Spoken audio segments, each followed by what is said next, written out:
Tapos pa-crispy yun guys. Sa mga luto ang mga Indian. Mga gulay ng Indian. Masarap siya guys. Wala siyang french fries. Pero ano lang siya.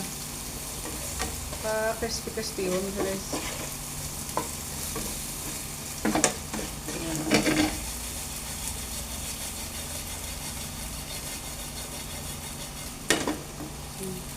Yan, masarap. Yung mga itim-itim, mustard seeds yan. Alam niyo ba ano mustard guys? Mustard seeds.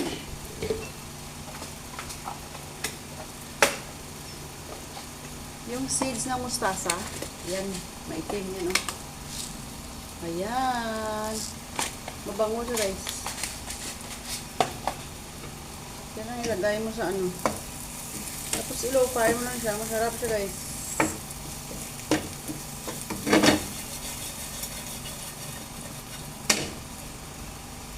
Pag-spill mo lang siya dyan. Ito yung luto ng mga Indian guys. Patatas, mga potatoes. Potatoes. Ganyan. Ayan. Masarap yan siya guys.